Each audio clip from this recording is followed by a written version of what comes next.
بسم اللہ الرحمن الرحیم۔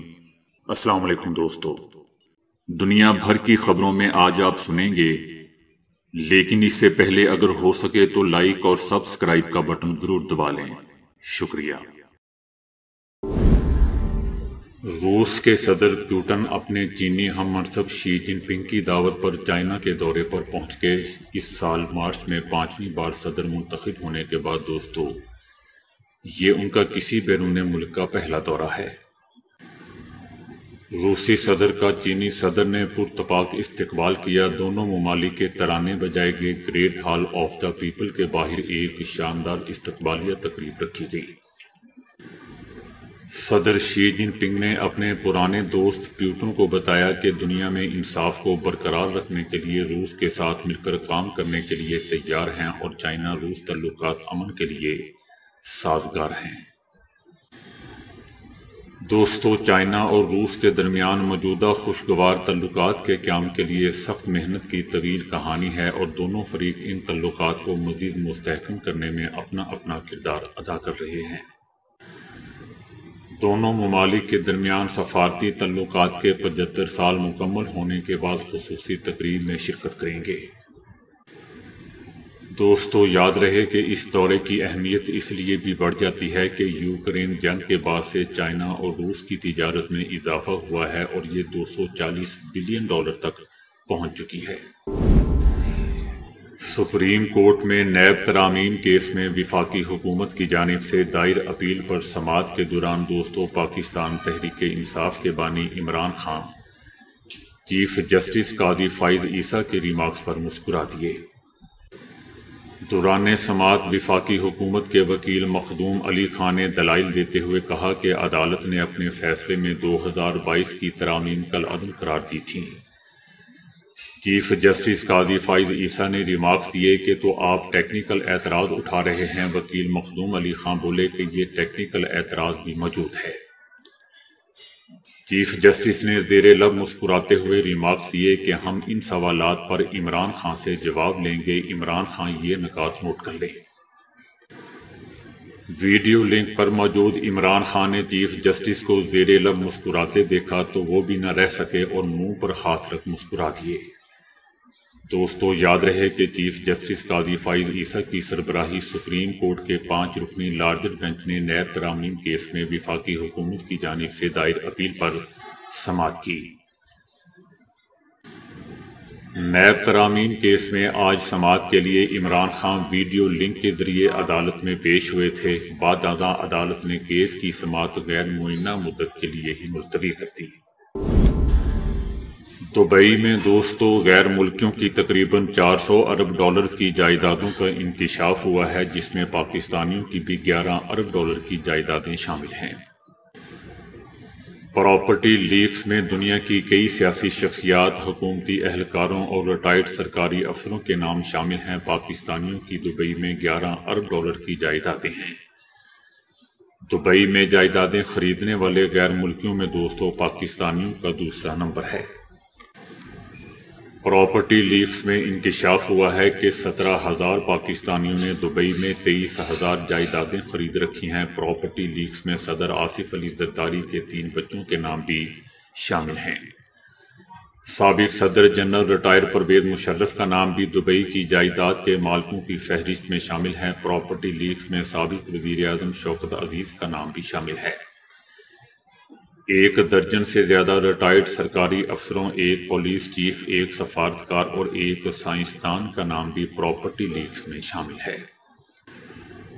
پاکستان کے بدنام پولیس اہلکاروں میں سے ایک رو انوار، جو انکاؤنٹر اسپیشلسٹ کے نام سے بھی جانے جاتے ہیں، انہیں امریکہ اور برطانیہ نے اپنی پابندیوں کی فہرست میں شامل کر رکھا ہے، جو انسانی حقوق کی سنگین خلاف ورزیوں میں ملوث رہ چکے ہیں۔ انہوں نے 6 سال کے دورانیے میں دبئی کے 74 دورے کیے۔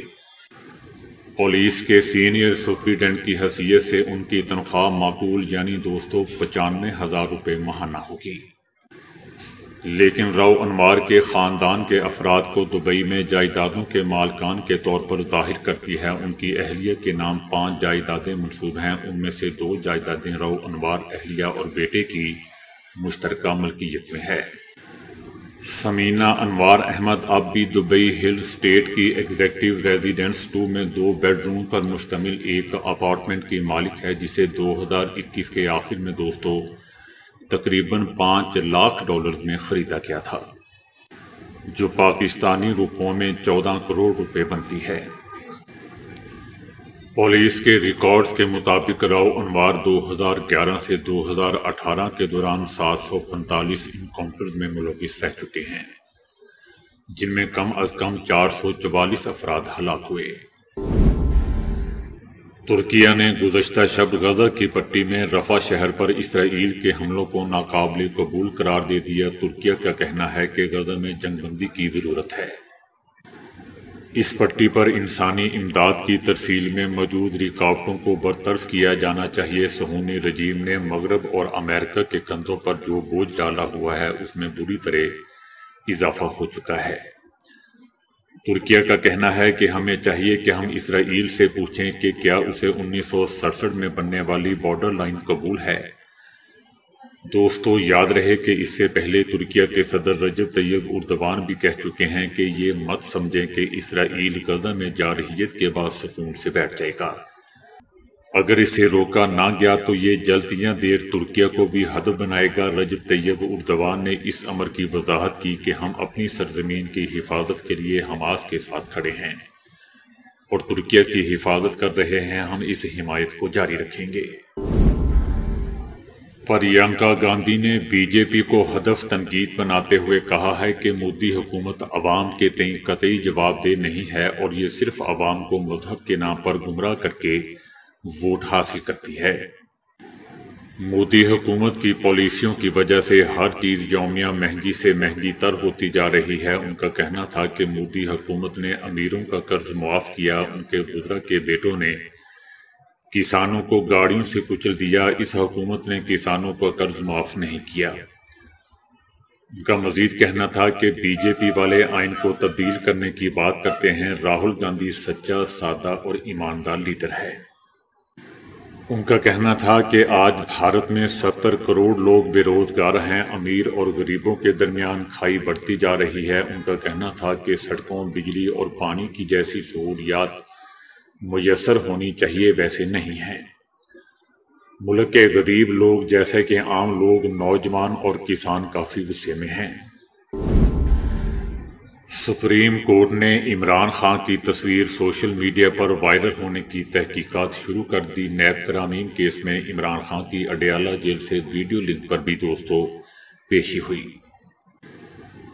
جس کی وجہ سے تصویر سوشل میڈیا پر سامنے آئی ہے۔ ذرائع نے کہا ہے کہ سپریم کورٹ انتظامیہ نے تصویر وائرل ہونے پر تحقیقات شروع کر دی ہیں اور سی سی ٹی وی کیمرے دیکھ کر تصویر وائرل کرنے والے کی نشاندہی کرنے کی ہدایت کی گئی ہے۔ دوستو، تصویر کورٹ روم رولز کی خلاف ورزی کرتے ہوئے لی گئی تھی اور پولیس تصویر کو وائرل کرنے والے کے خلاف ایکشن لے گی۔ تصویر وائرل ہونے کے بعد عدالت میں عمران خان کی ویڈیو کا سائز کم کر دیا گیا۔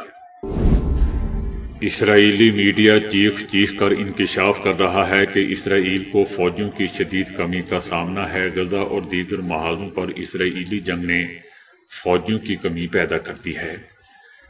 کئی دہائیوں بعد اسرائیل کو بدترین ہلاکتوں کا سامنا کرنا پڑ رہا ہے۔ میڈیا کا کہنا ہے کہ اسرائیلی حکومت کی الٹرا آرتھوڈاکس یہودیوں کو فوج میں شامل کرنے کی منصوبہ بندی کی گئی ہے۔ تاہم آرتھوڈاکس یہودیوں کا ہر دین فرقہ اسرائیلی فوج میں شامل ہونے سے انکاری ہے۔ اسرائیلی وزیر اعظم یہودی فرقے ہر دین کو فوج میں شامل کرنے پر ضد ہیں۔ اسرائیلی وزیر اعظم نیتن یاہو نے متنازع بل پیش کرنے کا بھی فیصلہ کر لیا ہے۔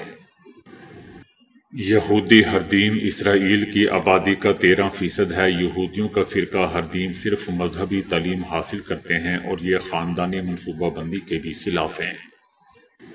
دوستو، یہ بھی یاد رہے کہ اسرائیل کے ہر شہری کو کم از کم 2 سال فوجی ڈیوٹی بھی انجام دینا ہوتی ہے۔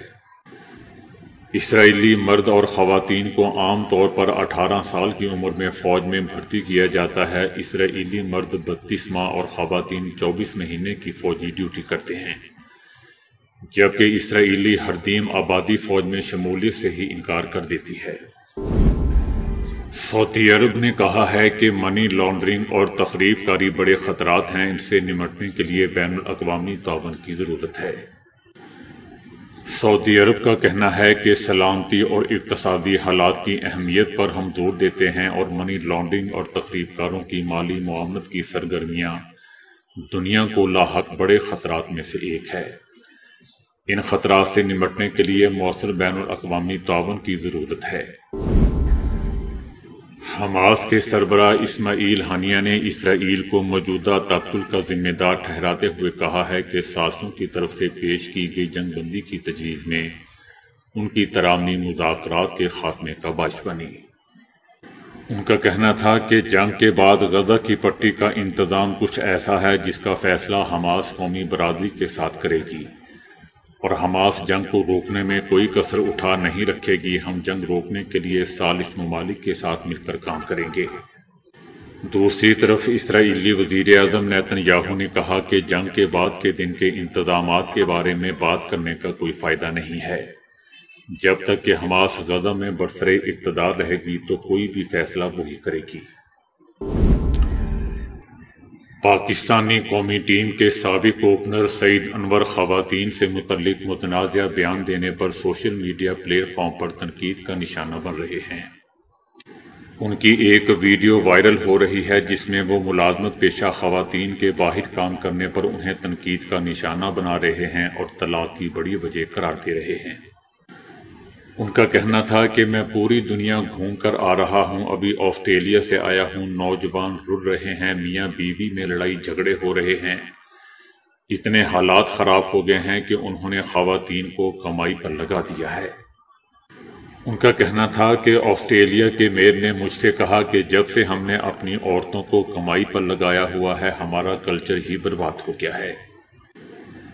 سعید انور نے قرآن مجید کا حوالہ دیتے ہوئے کہا کہ اللہ پاک قرآن پاک میں فرماتے ہیں کہ عورت گھر میں بیٹھنے کی چیز ہے۔ سپریم کورٹ کے جسٹس اطہر من اللہ نے ریمارکس دیے ہیں کہ پگڑیوں کو فٹ بال بنانے کا کہہ کر ہمیں دھمکایا جا رہا ہے۔